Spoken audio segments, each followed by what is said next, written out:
This is Teachers Talk Radio, and you are listening live. Good evening, welcome to Teachers Talk Radio, and tonight's Late Show will be hosted by me, Emily Edwards. This week we're going to look at a topic of recent debate and explore the idea of building positive working relationships with our students.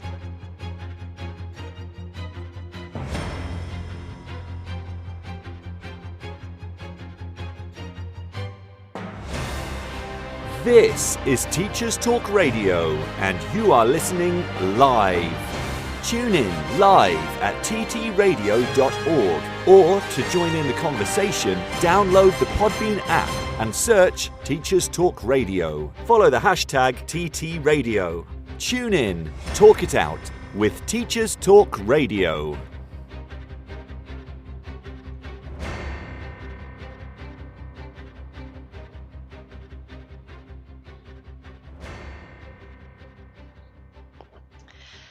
Hello and welcome to Teachers Talk Radio. As I said, my name is Emily Edwards. If this is your first time with me, I'm currently teaching secondary history as a full-time classroom teacher. I started my NQT year, back when it was called an NQT, in 2017, and I have an NPQML as well as experiences in middle leadership, both in temporary positions as a pastoral deputy head of sixth form and curriculum lead for history. Thankfully, though, not at the same time. I also have experience in teaching Key Stage 3 to 5 for history, and I've also taught Key Stage 5 or A-level politics. So, with our introductions having been made, tonight we're going to explore what a positive working relationship with students actually looks like, both theoretically and also practically in the classroom. And we're going to discuss some tricks and tips on what we can do to build better positive working connections with our students. Teaching is a rewarding profession, but it comes with its fair share of challenges. That's where ADAPT come in. We're not your typical trade union, but instead a modern, apolitical alternative, offering expert legal, employment and mental health support. Protection without the politics. So what makes ADAPT different? We're always apolitical and independent, specialised solely in supporting individual teachers. Our caseworkers are professionally qualified, ensuring you always get the best advice. Plus, there's 24/7 mental health support. Whether it's a simple contract check or handling serious allegations, ADAPT are here for you. Join the thousands of educators who've chosen ADAPT to protect their careers. Subscribe at adapt.org.uk today. ADAPT. Supporting school staff. Protecting careers. This is Teachers Talk Radio, and this is Teachers Talk Radio News.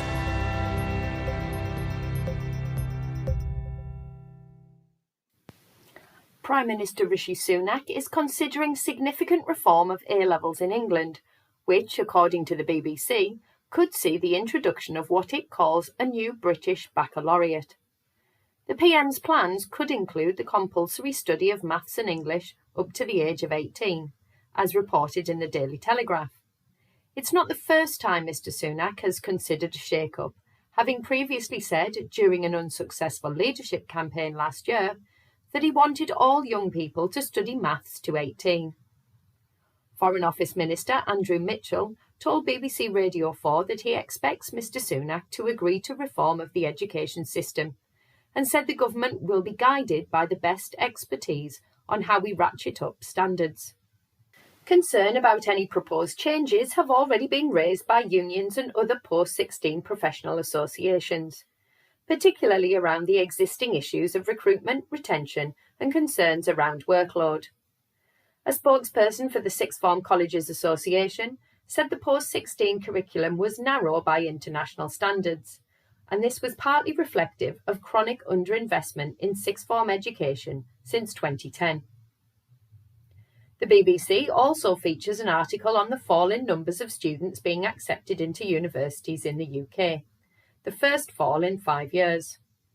Applications also fell after demand rose during the pandemic. Fewer students got into their first choice of university this year, but more qualified for their second choice or accepted places through clearing. The new data from UCAS shows 270,350 UK 18-year-olds were accepted onto a course this year, down from 275,390 in 2022. UCAS says the figures show a return to normal growth following the surge of demand seen during the pandemic. Data for individual universities is not yet available. Last week on Teachers Talk Radio News, we featured reaction to the latest data published on suspensions and exclusions. In a linked story, Schools Week has published further analysis, this time focusing on data from schools linked to incoming Ofsted Chief Inspector Sir Martin Oliver. The analysis reported in the article suggests the Outwood Grange Academies Trust secondaries excluded twice as many pupils as other schools in some of their regions. At a pre-appointment hearing before the Education Committee last month, Sir Martin was challenged by MPs over the Trust's high suspension rates. Sir Martin responded, "Our figures for permanent exclusions are lower than most in the areas in which we work." Schools Week says the data for the Trust's 13 secondary schools in Yorkshire and Humber had a 0.31 exclusion rate, the equivalent of 3 in every 1,000 pupils, compared to 0.17 across the region's other secondaries. In the North East, the Trust's 7 secondaries had a rate of 0.64 compared to 0.3 in others. Kim Johnson, the only committee MP to vote against the appointment of Sir Martin, said he should be brought back to answer for his words. Frank Norris, an education advisor for the Northern Powerhouse Partnership, said the original comments could be viewed as misleading. A Trust spokesperson told Schools Week that Sir Martin was comparing exclusion rates between some individual Outwood schools to some of the other schools in the same local authorities with similar profiles. The spokesperson also added that the schools had been underperforming for years and had now been transformed by the Trust. More details of the Schools Week analysis and full commentary can be found online. In Ireland, the Irish Independent reports on what it calls radical changes in how students are assessed as being on the way in a move to combat the threat of AI platforms such as ChatGPT. Higher education colleges are already being told to abandon certain forms of assessment because they are no longer sufficiently robust to award scores which count towards official grades. These include do-at-home assignments or essays, unsupervised online assessments, and multiple choice quizzes which are conducted online. There will be greater reliance on oral assessments to check understanding and systems to identify if students have cheated by using AI. However, colleges are being told to resist any temptation to switch back to traditional end-of-semester formal exams. Instead, they should consider short-term reweighting of assessments whilst they formulate a long-term plan. Finally, this week saw Education Secretary Gillian Keegan comment in the House of Commons that children she had visited in schools affected by poor quality concrete, known as RAC, had been petitioning me to stay in the porter cabin because they preferred it to the actual classroom. Ms. Keegan's comments were met with derision by many, saying it showed a chronic lack of understanding of the poor quality facilities schools had been using for many years, particularly since the cancellation of the project to rebuild many schools.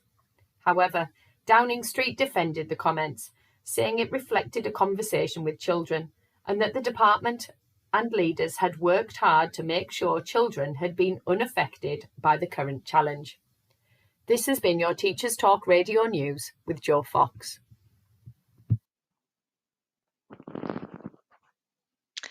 Hello, welcome back. So, before we jump into our behaviour tips and tricks and those kind of practical aspects that we can use in our classroom, I think it'd be really useful for our kind of first section tonight to look at some misconceptions.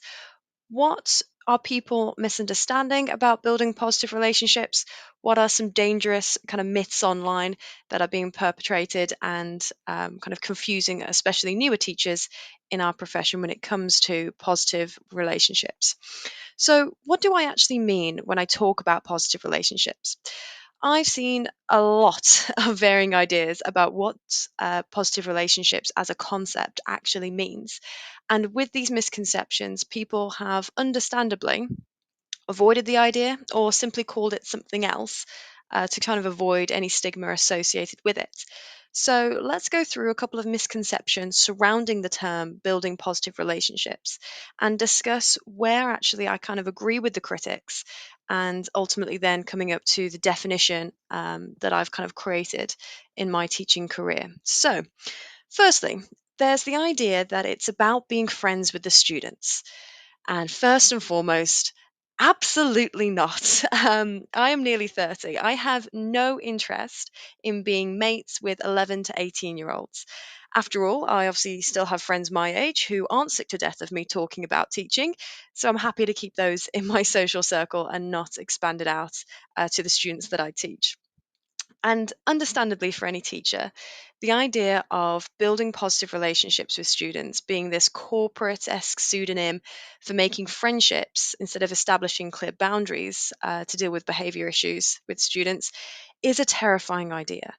It not only puts teachers in this incredibly awkward position of having to undermine their own authority in order to create this buy in with poorly behaved students, but it also creates this long standing reputation for that teacher amongst staff that this teacher can't be trusted to have another member of staff's back if it means risking their newfound friendship with a student. And I say that in terms of a student being very critical of a member of staff. If you decide to undermine that member of staff by agreeing with that student, no one obviously would want to really kind of support you in that approach. And that's not what we mean, obviously, by building positive relationships, but there is that stereotype online. And I can say friendship anyway when it comes to that myth and that buy in. And I put that in air quotes since some children are perfectly comfortable and pretty competent actually when it comes to manipulating adults to kind of get their way on a small level. So, for example, a very quick, oh, thanks, miss, your sound is very easy to fake if it means that they get out of a 30 minutes after school detention. So, this idea that building positive relationships with students is about being friends with the students at all costs is actually quite a very damaging stereotype. And it's something that I completely disagree with. And anybody who tries to link the two together, understandably, should face a fair bit of criticism because that's not what we're talking about here. There's also this belief swirling around staff rooms, and especially sometimes on social media like Twitter or X or Facebook threads, that building positive relationships mean that we have to lower our expectations either at the start of the school year or really at any point during the academic year. It is so important to be clear in what you as a member of staff expect in terms of behavior from students, especially in your classroom. I would recommend to trainees that before they start teaching, that they try to observe as many different teachers as possible. Not only does it help them understand what kind of teacher they want to be and what values and expectations they'll hold, but it allows them to see as well how those values, how those expectations are really clearly communicated to students.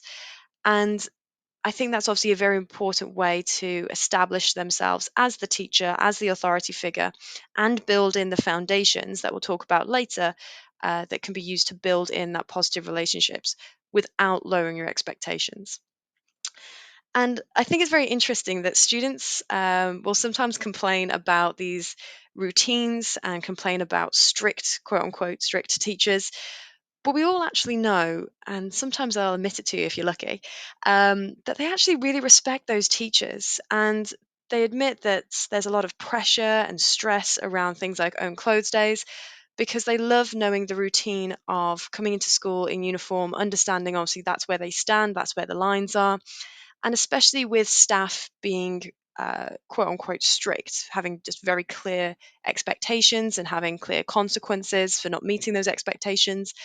That's really important for students. It creates this sense of fairness and it reduces their concerns or any tensions in the room because they know ultimately what they need to do to succeed. It's not just a list of if I do X, Y, Z, I might get punished, I might not. I don't know. It depends on the teacher on the day. But having that clear sense of this is what I need to do to succeed in this class, this is what I need to do to excel in this lesson, is a really great way to build up that student, to help them understand how to avoid those negative consequences and build in more positivity throughout their day. And I think as well, loving this sense of routine goes for staff too.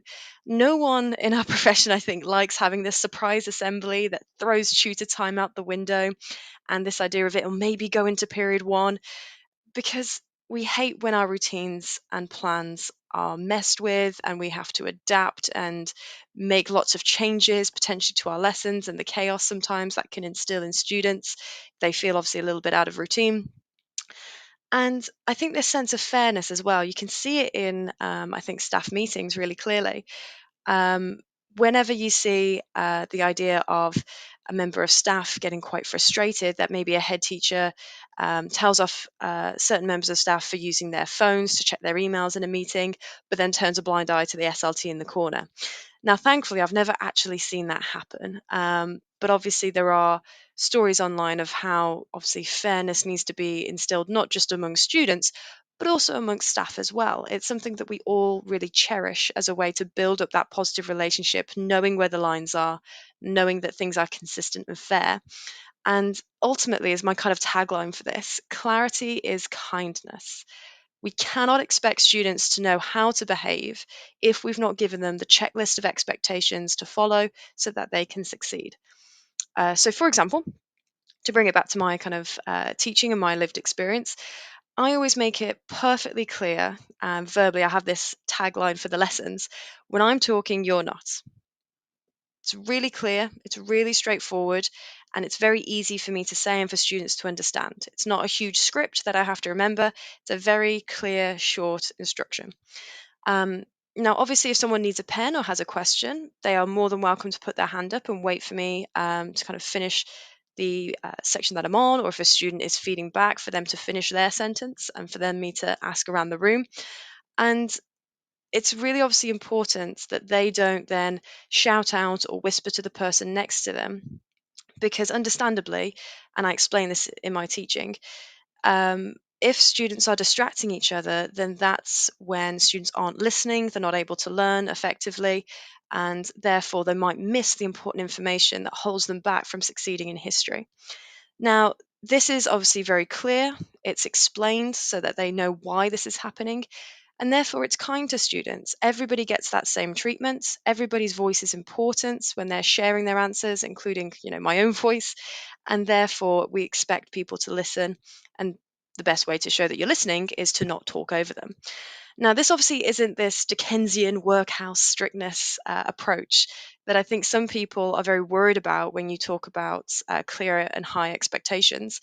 Um, but it's something that I really aim to maintain in my lessons because it benefits everyone in the classroom, both teachers and students, and it does help to build that foundation of a more positive working environment. Now, as a bit of a quick aside, I do know there would be people curious about how expectations need to be framed for those who obviously have certain SEN conditions that obviously need to be taken into account. Now, obviously, when students need extra support, we do need to put in considerations. That obviously goes without saying. But that doesn't mean we have to completely throw out our expectations. We just have to make reasonable adjustments. So, for example, with that previous, when I'm talking, you're not, the example that I come across that I've used in my own teaching is when I was teaching a student with Tourette's last year, who was absolutely lovely lad, but did have vocal tics that would result in him sometimes speaking over me whilst I was talking or somebody else in the room. Now, understandably, he didn't get a sanction for that. It's something that he's obviously very struggling to control, and so it's not fair to him that he would then get punished for not meeting that expectation. However, I made sure that everybody else in the room was still focused on me, still focused on the student that was speaking, rather than the students having a vocal tic. And obviously, with other rules, then he still followed those expectations. It was just a reasonable adjustment I made to make sure that he felt more comfortable in the room. Um, and happily, he reported back to me when I spoke to him one on one whether that was a technique that was helping him or whether I needed to change my approach. And he said it was much better for students to then focus on me and for them to keep the expectation so that he felt less self-conscious about his tics, or the fact that people might be focusing on him instead. If you are curious about how to support students with Tourette's, do let me know in the chat. More than happy to share what I learned from an absolutely fantastic CPD session I had with that young man's father, actually, who talked about the reality of dealing with Tourette's in the family, and absolutely incredible delivery that he gave. So, in terms of, if you are interested, do let me know in the chat, and happy to do a session on that later on. Hello, Tilian, thanks for your message. So, in terms of SEN students, again, just to wrap that section up and so we can jump back into it, of course, we need to make extra considerations where appropriate, but it's to help students ultimately meet those expectations rather than patronizing them and assuming they're incapable of meeting them. So finally, the only kind of big misconception I think left on the table, and the one I've heard in the wild, or also known as the staff room, and this comes especially from newer teachers, is that you can only start building relationships at the start of an academic year, or for primary teachers, you can only start them if you have a new class that year. And that's absolutely not true. You can start building relationships at any point throughout the year. And indeed, for myself, I've found that I've actually had to begin building relationships when I've inherited new classes partway throughout a year, and sometimes even rebuild working relationships when there's been a negative events. So, for example, that students had to be removed from a previous lesson due to a disruption. Now, it is completely possible and highly recommended to see positive working relations in the present tense. So it is a working relationship. It's not something that has been established once and left. As teachers, I believe we genuinely need to monitor and foster these positive working relationships throughout the year so that we can continue to support students, and they, as well as ourselves, gain the benefits of these positive working relationships. So, if I've missed any misconceptions, please feel free to add them into the chat, and we'll happily come back to them later as a bit of a Q&A later on. So, what do we mean by positive working relationships in the school, and why are they so important? That is going to be the next section that we look at. So, again, if you have any misconceptions that I've missed, add them into the chat and we can feedback in a minute. Teaching is a rewarding profession, but it comes with its fair share of challenges. That's where ADAPT come in. We're not your typical trade union, but instead a modern, apolitical alternative, offering expert legal, employment and mental health support. Protection without the politics.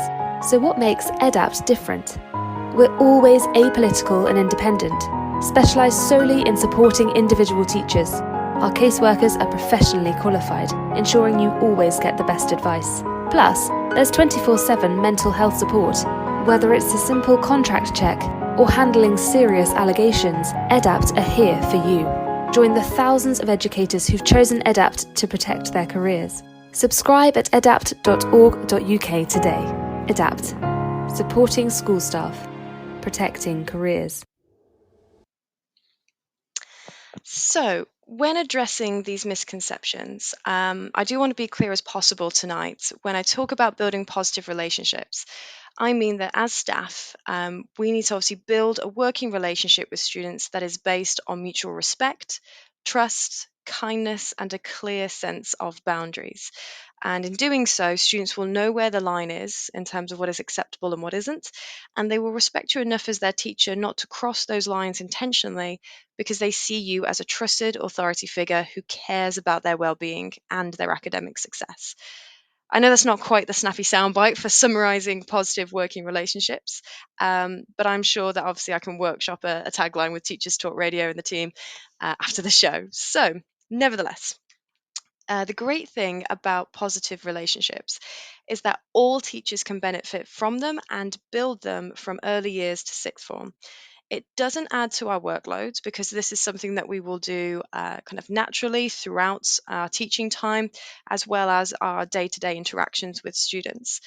And the handy thing is that building positive relationships is often a natural reaction to being a kind, compassionate professional. And so, unless you decide to be rude or standoffish, which I don't think any of us will be, you've probably already been developing positive relationships throughout your career.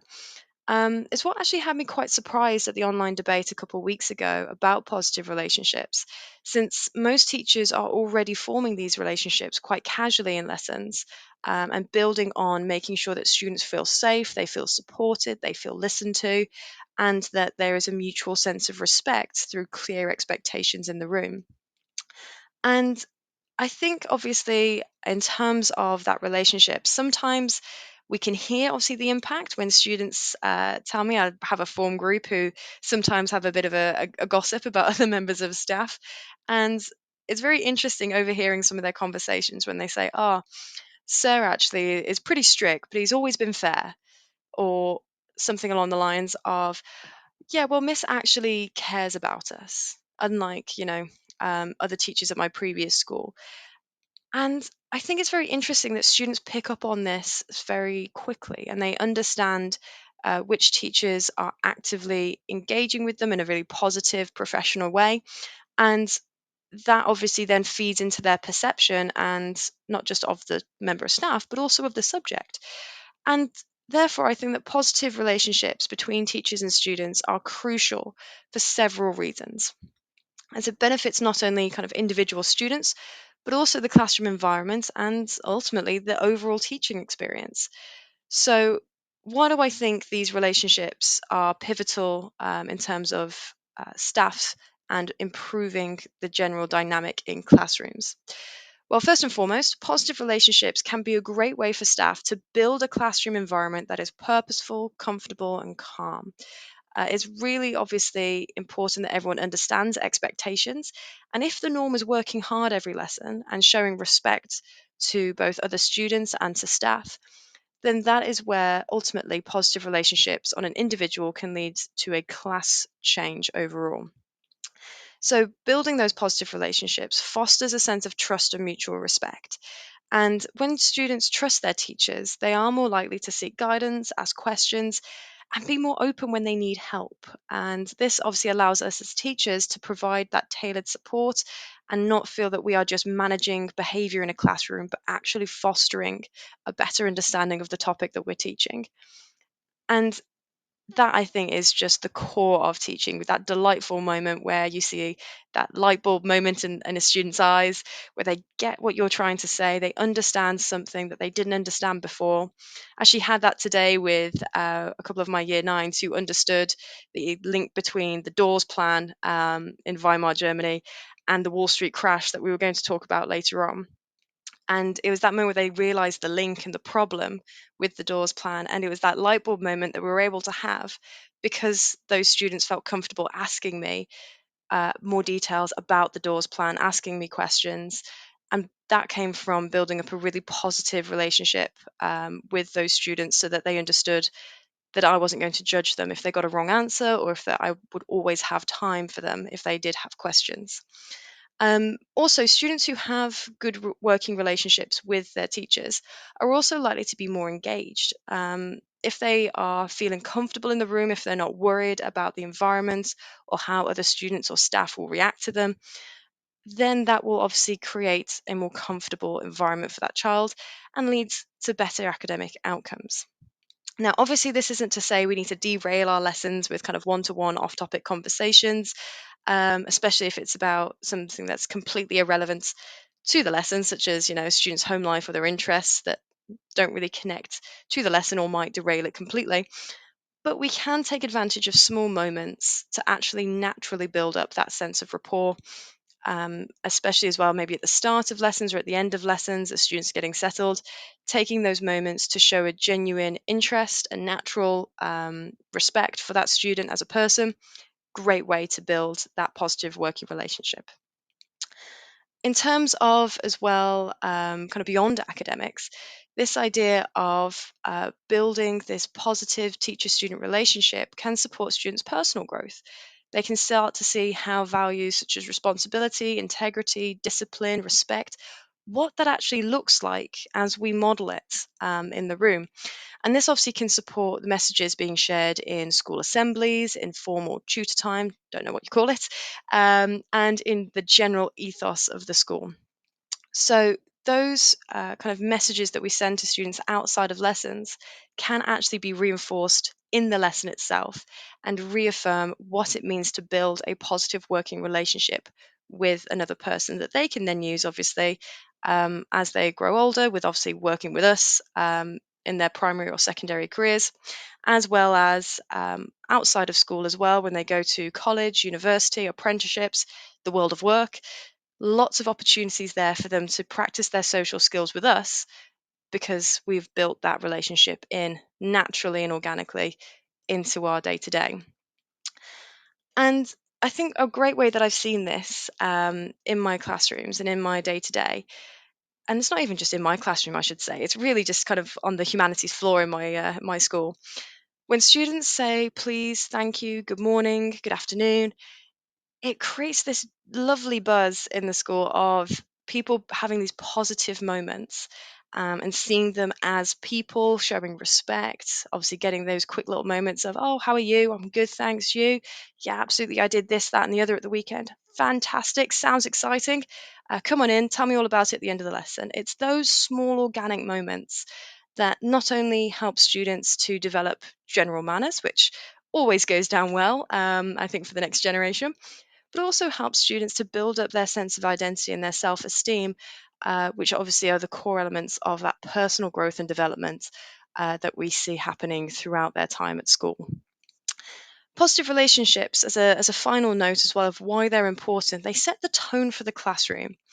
They create the sense of community and belonging that we really need from our students to feel part of something bigger than themselves. Everybody in that room is there to learn, and having this sense of a classroom norm is really important for our day to day atmosphere in that room. As I was saying, if the norm in a classroom is that students work hard, they follow the rules, and it's okay to make mistakes as a way to learn. This is what students will accept. This is what they will adapt to. This is what they will promote in the lesson as well. If we change kind of the script a bit, if you don't have those positive working relationships and you don't have that sense of community and belonging, then we're going to start to see more chaotic behavior, inconsistent expectations, a fear of making a mistake, which is absolutely horrible to kind of think about.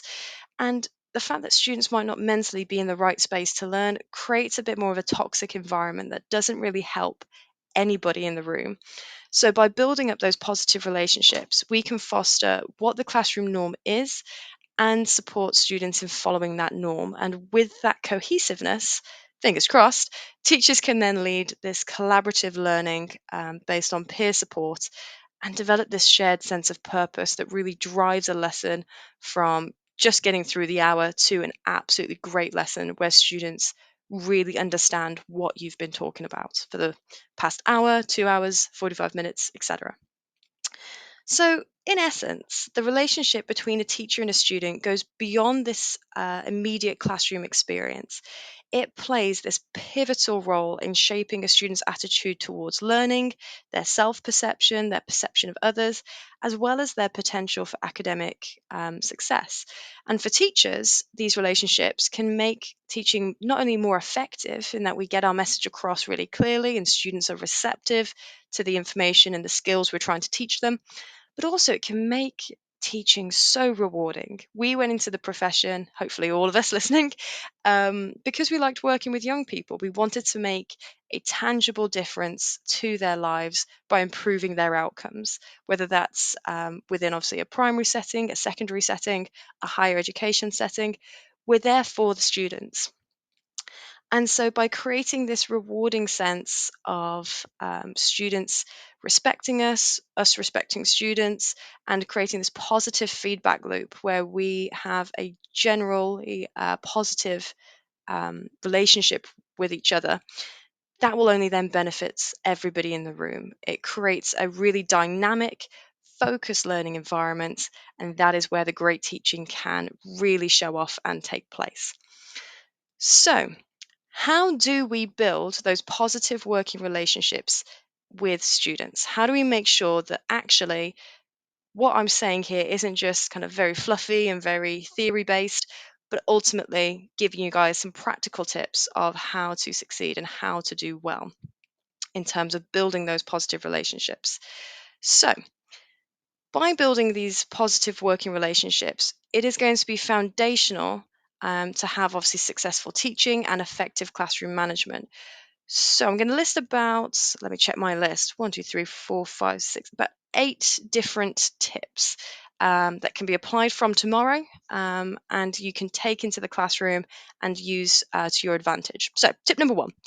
Have clear behavior expectations and teach students how to follow those rules and show them very obvious ways to succeed. Telling students what you expect and what happens when they don't meet those expectations is really important for them to be able to thrive in your classroom. Now, this doesn't have to be this big introductory lesson at the start of the year or when you introduce yourself to a new class, but this can be done in small reminders. For example, when I've had students waiting patiently with their hand up instead of shouting out, I always make sure to say when I do get round to supporting them, thanks for waiting patiently with your hand up. How can I help? In particular for the younger years, emphasizing waiting patiently, hand up, how can I help? Um, Mostly just to reinforce that I appreciate their good behavior and that they're following the expectations that I've set out for them in a very natural way that allows them to kind of more subliminally be reminded that they're doing the right thing. Rather than just focusing on the negatives, it's a great way to see a more positive atmosphere in the room if you're looking for when they are doing it right, rather than just adding in consequences for when they get it wrong. And also to build on that for my second tip, you need to make sure that you're being fair and consistent in the classroom. And the way to do that is applying rules and consequences consistently. This is a really important one in terms of student perception. If students perceive you to have a bias, to have a favorite, to be unfair, it obviously erodes that sense of mutual trust. And from that student, they will then start shutting down or becoming more defiant, thinking that, and it's the generic student thing of they're picking on me, I've done nothing wrong, that teacher just hates me. Now, we know that's obviously nonsense. Teachers don't have the time in their busy, busy work lives to go out of their way to foster this deep resentment, a deep hatred for students. It's not why we went into the profession, frankly. But this perception that students can have can be a really difficult obstacle for students to overcome. And so, building positive relationships by being consistent, by showing that the rules apply fairly, the rules apply every time, even if it's that same student breaking those same rules, just being consistent with how you approach it is a great way to reinforce the trust of not only that student, but every other student in the room. If they notice that every time that student shouts out, you follow the behavior policy of your school, um, they will realize, obviously, well, that action has a clear consequence. It is therefore that student who needs to meet that expectation to avoid that consequence, rather than me as a member of staff constantly changing my outcomes based on whether or not I want to have that fight, metaphorically, with that student in the lesson, whether I want to confront them and decide, right, I need to enforce standards now, but then I'm a bit tired, I've got an hour-long CPD session at the end of the day. Actually, you know what, I'll just give another verbal warning and hope it goes away. Consistency is crucial. And ultimately, that fair treatment is going to be what reinforces the environment in the classroom and the expectation that applies not just to that student, but also to every other student in the room. Now, speaking of positivity and building up, focusing on the good rather than just the negative, a natural, easy strategy to implement is just to be genuine and ideally a bit optimistic. I had a very difficult year 9 class last year.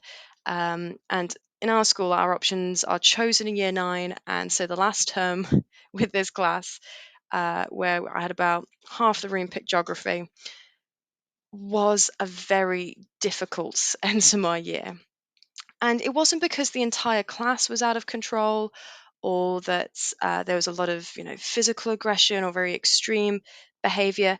It was really just a small handful of characters um, who would be very loud, who would try and avoid the rules. And would become very defiant if met with a very clear expectation and consequence.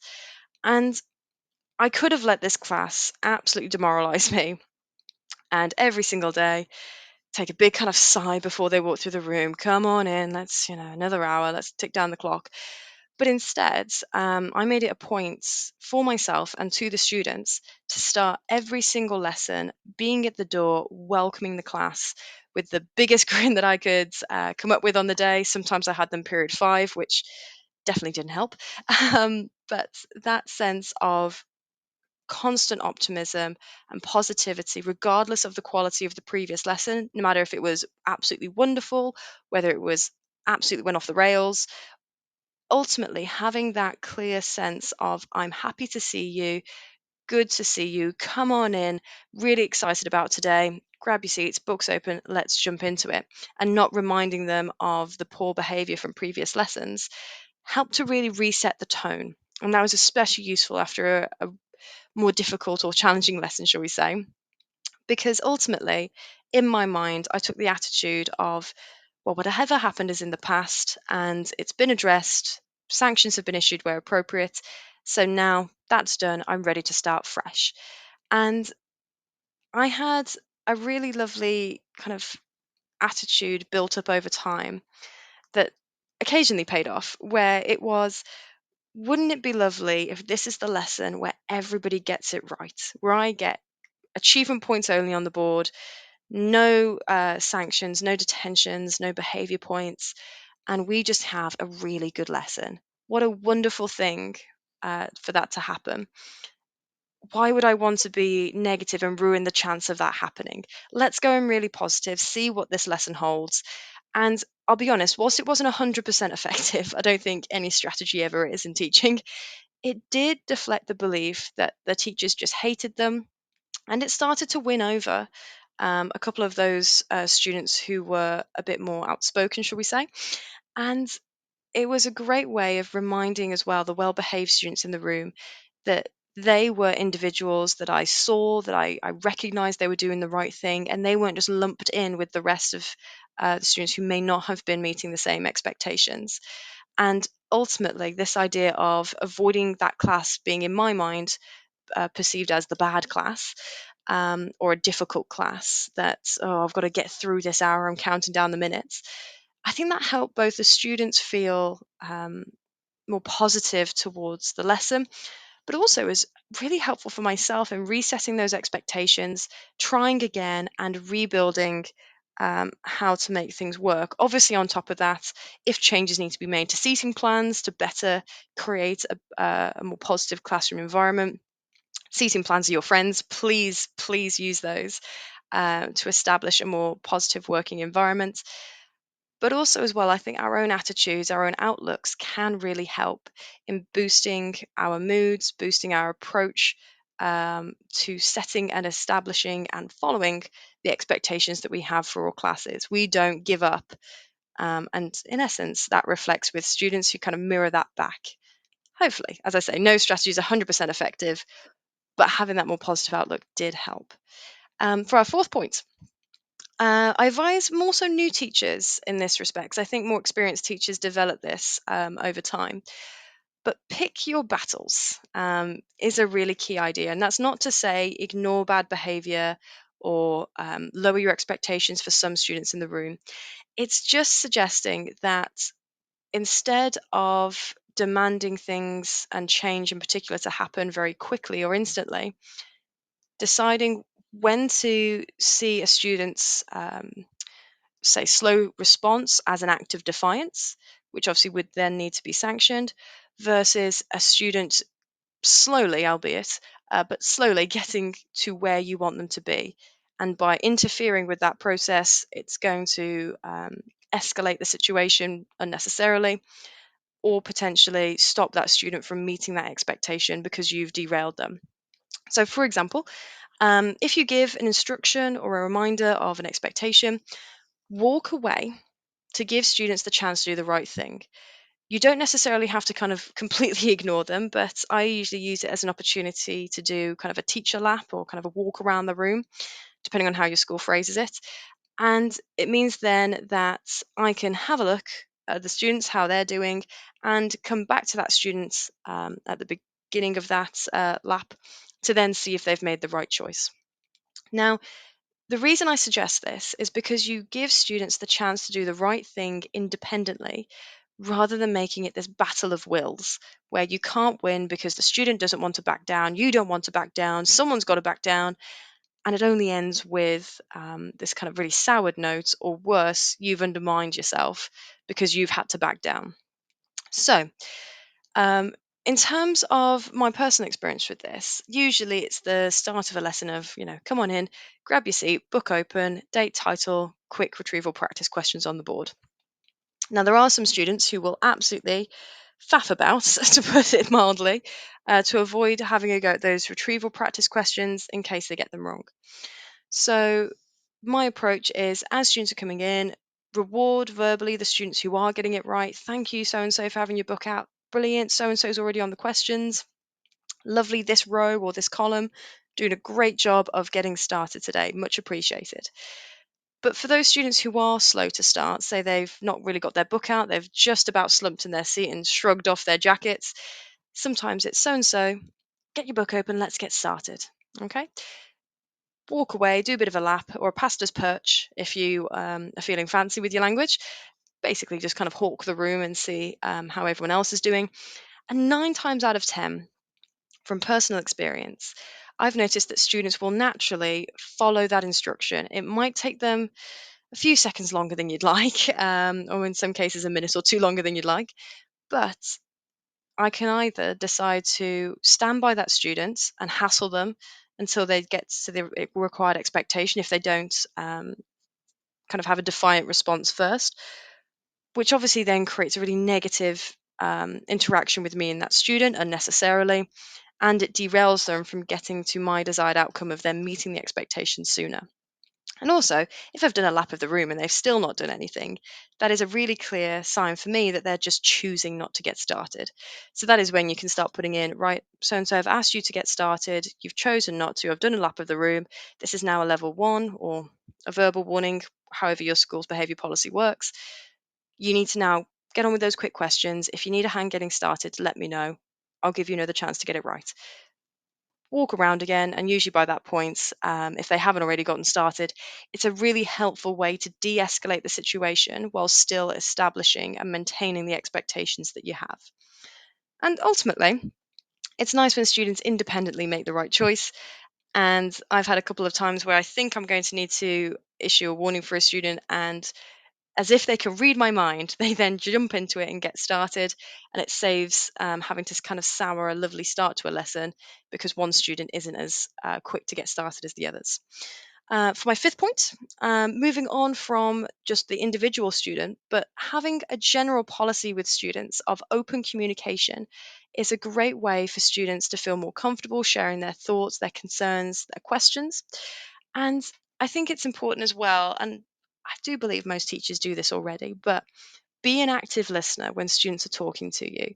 And as a kind of a more subtle way for me to check in with students, especially if it's silent work, try and get into the habit of using non-verbal communication. So my go-to is kind of a thumbs up and a mouthing of, are you okay? Um, Usually students will kind of give me a thumbs up or nod. And oftentimes they kind of appreciate that gentle check-in without it being a, why aren't you getting on with it? Pen to paper, level 1, you need to be getting on, and that negative interaction. A sense that you care and you're just checking in because you're worried. Whether or not you actually are kind of deeply concerned is kind of up for debate, but if you are just checking in, students like that. It's a nice way to feel connected without disrupting the lesson. But sometimes I have had a couple of moments where I've done the kind of thumbs up and they've given me either a very confused look or a shaking of the head. And that for me is a really great clue for me to then walk around the room with them as the kind of go-to endpoint, ask them how they're doing, what can I help with, and it allows students to feel more comfortable asking for help rather than putting their hand up and announcing to the room they don't know what they're doing, which especially for more self-conscious students or students with anxiety can be very difficult. In terms of then providing that feedback, so they've asked a question, made a comment, that you need to then respond to. My sixth tip is trying to come up with ways to provide constructive feedback, focusing on how to improve rather than just highlighting mistakes. So I've got into the habit this year, and I'm going to keep it up as long as possible, of doing a Good News Friday email or kind of a Student of the Week email, which actively rewards students by contacting the parents by saying they've exceeded expectations and really saying, thank you, they should be proud. If you have any questions or concerns, let me know, but really great week this week. And I think it's nice that students can be rewarded for constantly meeting expectations, which obviously highlights the students that normally go missed or hidden, but also as well, students who bounce back after a bad lesson. What I was saying earlier about building or rebuilding expectations throughout the year rather than just at the very start. This is a great way to tell the students, I've noticed that you've bounced back, you've made a really good effort today. Fantastic. We're going to reward that and show that I've acknowledged that. Especially with parents, they always like a bit of good news as well rather than just negatives. And also, it can be used for one off moments of an exceptional piece of coursework, homework, classwork, or something they've done in their extracurricular that they've come to tell you about. It's a great way to celebrate student achievements, no matter how small, as that recognition of their efforts really can boost their self esteem and their motivation. And that is such a core aspect of building a positive working relationship with students. As my penultimate point, I do think it's important that we don't just recognize positive behavior as an email or a verbal recognition, but also acting as a model for positive behavior as well. So we need to exhibit the behaviors and attitudes that we expect from our students. So showing kindness, patience, respect, enthusiasm, all of those things that I know that most teachers do casually, but making it a more conscious effort to reflect that day to day is a great way to show students what we mean when we ask them to reflect this back to us. And oftentimes, I think students are quite happy to be this mirror. And it's a great way to kind of build in that classroom environment where everybody feels calm. People know that the room is purposeful. People get on with the work as the norm, and that people treat each other with respect. If somebody makes a rude comment, that is obviously sanctioned and highlighted as not what we do here. And by reinforcing that sense of the norm through modeling that perfect positive behavior, obviously it's not going to be perfect every time, but if you can show them how to improve, in essence, what a good one looks like, or WAGOL if we're going to use the acronyms, that is a great start. So good mornings, good afternoons are a great way to do this. This is what I started doing when I started teaching. It's how many years ago now? It's best not thinking about. But it kind of got into a bit of a weird Stephen Fry QI habit at one point of repeating kind of welcomes into the classroom with, good morning, good morning, good morning, or afternoon, afternoon, afternoon. And I actually started to see students repeat it back to me. And they had this big grin on their face. And it was a lovely way to start the lessons with a little bit of a joke. They still showed respect. It was just a fun way for them to kind of mimic back something silly that I was doing, while still obviously being really respectful. And it was just a really nice, quirky, positive way to begin a lesson. And ultimately, I haven't got into the habit of saying it as much nowadays when I caught myself doing it, but it might be something I bring back. That general sense, though, of modeling positive behaviors, your good mornings, your pleases, your thank yous. This is how listening looks like, in a sense, what it looks like. I think that's a great thing for students to see on a day-to-day basis and can build up that positive working relationship naturally without us having to do any extra work on top of our lesson planning and teaching and learning. So finally, my last tip is being aware of other cultures. And this might sound a bit kind of off-piece considering the rest are very kind of generic tips that can apply to any scenario. But understanding students' backgrounds and raising awareness of different events in a calendar is a really great way to connect with students naturally and organically, and can be a great teaching moment. So around Christmas time for the winter break, always ended lessons with Merry Christmas, Happy Hanukkah, have a great Kwanzaa, or just have a lovely winter break. And it was interesting the amount of students then who would ask about, well, hold on, what do you mean? What's Kwanzaa? Or a couple of Jewish students that I taught would reply, oh, and Happy Hanukkah. And everybody started to feel more included. And it was a lovely way to expand students' awareness that it wasn't just Christmas, it wasn't just one holiday we were focusing on. We were able to kind of engage on lots of different levels that way. And another way to do this on a more day to day rather than just seasonal is learning how to pronounce traditional names. So, seeing a student's face light up when I've got their name right the first time. Google Translate or Google Pronunciation and writing a phonetic spelling on my seating plans are great for this because I sometimes struggle, especially if it's an unfamiliar name. Um, that's a great way to engage with a student's background without it feeling inauthentic, and it creates that initial positive moment. Sometimes even admitting, I'm really sorry, Poppet.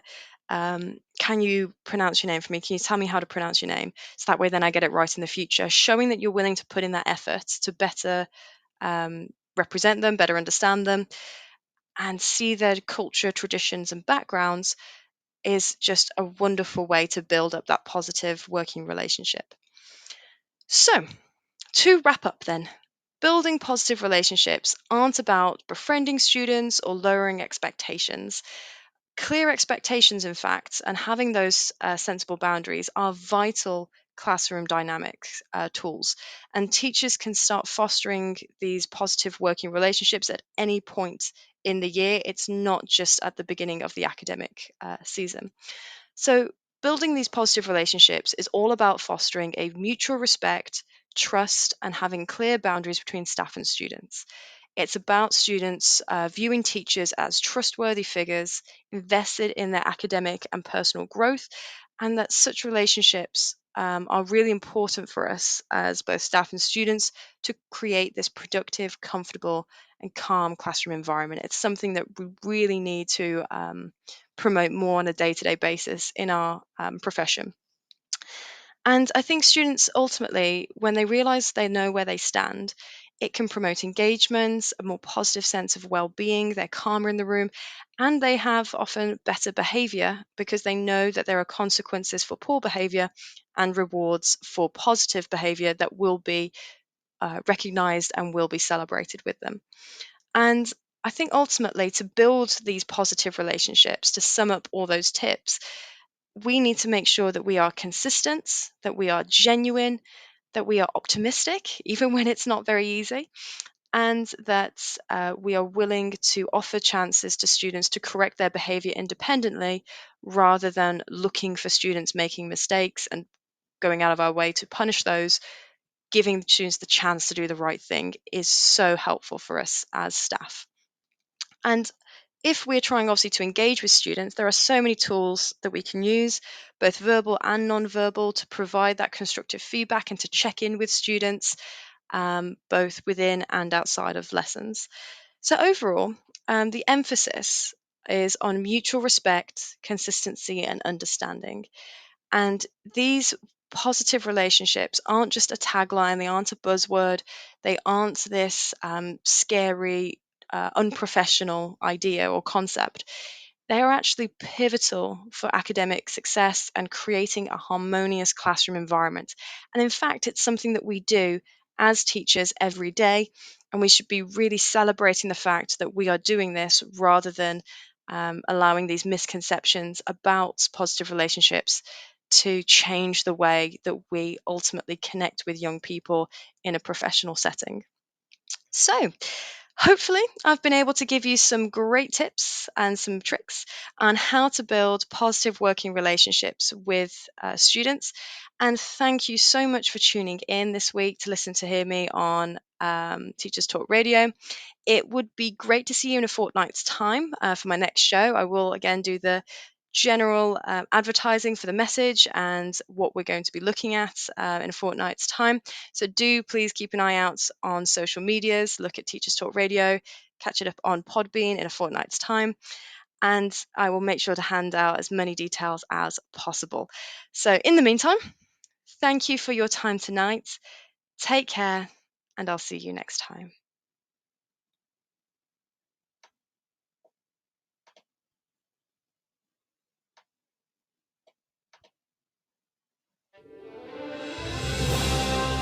You've been listening to Teachers Talk Radio. Tune in live and listen back at ttradio.org.